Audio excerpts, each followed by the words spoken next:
A blessed morning to everyone, RCCA family.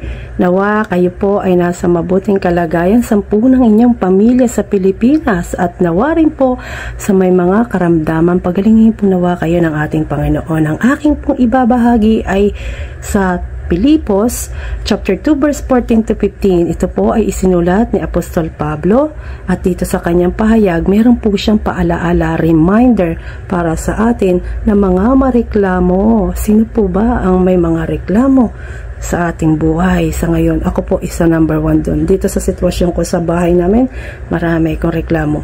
At meron din ako mga kaibigan or kakilala na nagre-reklamo din sila tungkol sa kanilang mga kaamo doon sa kundyang na ginagawa na lahat, madaldal pa. Meron naman na yung sa mga adyo, madami natin re-reklamo sa buhay, no? Paminsan yung kamag-anak natin na minsan hindi tayo nauunawaan, lalo't nandito tayo sa sitwasyon na nasa abroad, akala nila ganun lang ka-easy yung buhay dito sa abroad. Alam niyo, napakahirap talagang gawin, lalo na kung ang pinagdadaanan natin, no? Doon sa sitwasyon na hindi na nila naiintindihan. Paminsan nangyayari pa na hindi mo naman kasalanan, ikaw pa yung nasisisi na ganon, may mga ganon sitwasyon. Pero ito po ang paalaala ni Apostol Pablo sa Pilipos chapter 2 verse 14 to 15. Basahin ka po. Gawin nyo ang lahat ng walang reklamo o pagtatalo para maging malinis kayo at walang kapintasang mga anak ng Diyos. Sa gitna ng mga mapanlinlang at masasamang tao sa panahong ito, kailangan magsilbi kayong ilaw na nagliliwanag sa kanila. Amen. Tunay nga po, no? Alam niyo paminsan dito po sa Pilipos na sinulat po ng ating Apostol Pablo, sinasabi rito na dapat yung ating mga yung ating mga pagrereklamo, dapat lang dito sa ating Panginoon na lang natin isumbong yung mga pagrereklamo natin, kasi paminsan hindi rin po pala natin namamalaya na tayo ay nagkukwento or nagdadaing sa ibang tao, pero kapag idinaing niya na din yung problema niya, alam niyo, parang maglalaho yung yung reklamo niyo sa buhay, dahil mas higit pa lang mas malaki yung kanyang dapat ireklamo kesa sa inyo. Nasubukan niyo ho ba yun? Alam niyo, ganun din ako. Paminsan may ganun ako, nakakahiya. Mas malaki pa pala yung problema niya kaysa sa akin. Yun po ay isang paalaala ng ating Apostol Pablo na dito po, lalo't sa paglilingkod natin sa Panginoon, mga nakakakilala sa ating Diyos, walang exemption. Wala tayong exemption talaga sa mga ganitong sitwasyon. Kaya alam niyo, hindi rin pala minsan makakatulong or maiiwasan yung pagrereklamo kung kay Lord lang tayo magtitiwala. Parang alam niyo, bibigyan tayo ng kapayapaan ng ating Panginoon. Ipaparamdam niya yung presensya niya. Yun naman po ang nais ng ating Panginoon, is to glorify Him talaga, na siya yung ating lalapitan sa bawat mga problema natin or reklamo natin or anumang concern sa buhay natin. Sa Kanya lang natin yun idadaing, para siya po ay nais niyang kumilos sa ating buhay, pero hindi natin minsan siya tinatanggap na tagapag-ayos ng ating buhay. Kaya po panay reklamo tayo sa ibang tao. Ayun, samot-sari ating mga pagrereklamo, pero paminsan yung pinagrereklamohan natin, pinagsasabihan natin o dinadaingan natin ng ating mga hinanaing, mas mabigat pala yung kanilang dinadala. Pero dahil sa kanilang pagtitiwala sa Diyos, hindi mo yung maririnig. Alam niyo kung saan niya po yung idinadaing? Doon po sa ating Panginoon. Ayun po yung gusto ng ating Panginoon dito sa reminder ni Apostol Pablo, na tayo na bilang Kristiyano na mag-ilaw ka, instead na magreklamo ka, mag-ilaw ka, magsilbing ilaw ka para sa kanila, na maging maganda kang halimbawa, no? Pasensya na po kayo, ako minsan nahihirapan magsalita. Yan po, no? Isa po kung rereklamo kayo, nahihirapan ako magsalita, mag-pronounce, magbasa, dahil po doon sa hindi ko pa inaasikaso ang aking ipin. reklamo ko ng reklamo pero hindi ko ginagawa yung dapat kong gawin. Kaya po wag nyo po kung gagayahin. Isa lamang pong halimbawa na hindi nyo dapat pong gawin. Alam niyo kung minsan pati yung mga kung ililipat natin yung mga focus sa mga bagay na makakabuti sa atin, yung mga biyayang natatanggap natin sa ating Panginoon instead na sa ating mga reklamo. Alam niyo po minsan yung mga biyaya natin maghapon lang, yung pagising natin sa umaga, na yung buhay pa tayo at yung maghapon kakain ka na 3 beses isang araw, may mga bonus pa yon kesa doon sa trabaho mo, maghapon ka nga nandoon, mas marami pa rin yung mga pagagandang bagay at biyaya na natatanggap natin sa ating Panginoon maghapon, ano. Alam niyo po, meron pang re-reach out nga po, yung katulad kanina doon sa mga halimbawa na minsan parang ang hirap lumapit sa Diyos, ano, paminsan. Alam niyo po, ako ngayon sa sitwasyon ko, parang mas open ako mag-reach out doon sa mga taong malapit sa akin kesa sa Panginoon. Hindi po pala tama yan kasi bilang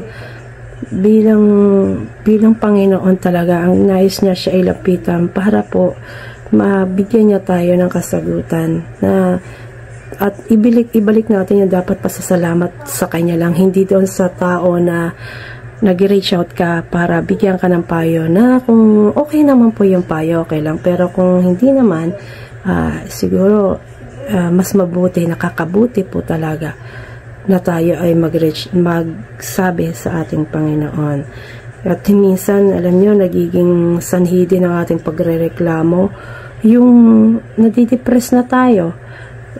Hindi na natin alam, paminsan gawa ng paraan kung ano yung ating yung focus mo, kasi nagkakaroon ka ng hatred doon sa puso mo dahil sa pagrereklamo mo, na imbis na nakakalimutan natin na magpasalamat sa ating Panginoon. Maraming bagay na dapat tayo pagpasalamat sa ating Panginoon. Nalilimutan natin na dapat bilang Kristiyano, ikaw yung nag-iilaw dawan sa magiging silbing halimbawa ka, magandang halimbawa ka, yung mabubuting gawa na ginawa sa iyo ng ating Panginoon, ginawa sa akin, sa Kanya at sa ating lahat, dapat iyon ang makikita na mag-iilaw sa isang tulad ng mga lingkod ng ating Panginoon. Pero gawa nga po na tayo dito sa mundo, hindi natin may iwasan na tayo ay nakakaranas ng pagod, nakakaranas ng mga ganitong hindi magaganda talaga na dapat nating ireklamo. Kaya wag po kayong magrereklamo at iwasan po natin. Sorry po, hindi pala kayo dapat, wag po pala ako dapat magreklamo, no? Kasi hindi lang kasi tayo yung nakakaroon ng problema. Marami pa, kaya minsan nga nalilimutan na natin kamustahin yung mga kakilala natin. Kamusta na kayo? Di po ba parang nakapokus ka lang doon sa reklamo mo sa buhay na mas meron pa palang higit na gusto nila makamusta mo sila para naman makapag-reach out din sila, mapakinggan mo. Tamang gagawin natin doon sa mga taong iyon ay ipanalangin natin. Bilang nakatanggap sa ating Panginoon, ipanalangin natin sila. Ilapit natin yung mga concern nila sa ating Diyos. Ilapit natin sila sa ating Panginoon. Yun po ang gusto na dito sa ating binasa ngayon, dito sa Pilipos. Kaya po kung may kamag-anak, baka kailangan nila ng prayer, yun po ang may tutulong lang natin. Mas maganda po yung, ibig sabihin na mas maganda pa rin yung ating mga concern sa buhay o reklamo talaga idudulog natin sa Panginoon para tayo ay samahan ng Holy Spirit ng ating Panginoon. Kaya nga po, hindi tayo nag-iisa. Kung mayroong mang nagkakaroon ng problema o reklamo sa buhay, huwag kang mag-alala, hindi ka nag-iisa, nandito ko, or meron pa sa labas, no? At rejoice lang tayo, yun ang sabi nga rejoice natin yung spirit, kaya hindi tayo nag-iisa sa ating mga problema, ang ating Diyos ay kumikilos. Yan po ang reminder lang na sa gitna ng ating mga problemang ito, alalahanin natin na meron tayong Diyos na malalapitan sa bawat oras. At magsilbing nawa tayong ilaw, no? Yung pong malalalim na nakakakilala sa ating Panginoon. Magpatuloy po nawa kayo na maging silbing ilaw at kalakasan ng mga may hinang kapatiran na tulad ko. Isa po ako dun sa mahina, pero ako po ay nagpapasalamat sa buhay nyo. Pinupuri ko po ang buhay ng bawat isa. Dahil po, alam kong meron kayong dapat ireklamo din sa buhay nyo, pero sinasama nyo pa kami sa prayer upang kami ay palakasin, at pinupuri ko po talaga ang buhay ng bawat isa sa inyo. Nawa po'y patuloy kayong gamitin ng ating Panginoon. At gusto ko lamang po magbigay ng prayer para po sa ibinigay kong pahayag ngayon. Tayo po'y manalangin. Panginoon, inaamin ko na nagrereklamo ako. Salamat sa iyong pagpapatawad sa akin at sa paglinis ng puso ko at dila ko. Turuan niyo po akong maging mapagpasalamat at lumingon or tumugon kami sa mga pangangailangan ng iba. Naway gamitin mo po kami, Panginoon, sa ibang tao na nangangailangan, at mas may dapat po silang ilapit namin sa iyo, Panginoon. Maraming pong salamat sa kabila ng mga kasalanan namin, sa kabila ng aming pagkukulang sa iyo. Patuloy ka pa rin nagbubuhos ng biyaya sa bawat isa. At maraming salamat po. Tunay na ikaw, Diyos, ay tapat sa iyong pangako. Ako po'y nagpupuri at nagpapasalamat sa buhay ng bawat isa na rito. Patuloy niyo po silang palakasin at gamitin sa inyong ubasan, Panginoon. Marami pong salamat. At lahat ng papurit pasasalamat ay ibinabalik namin sa inyong bugtong na anak na si Jesus, kasama ng banal na Espiritu Santo. Amen.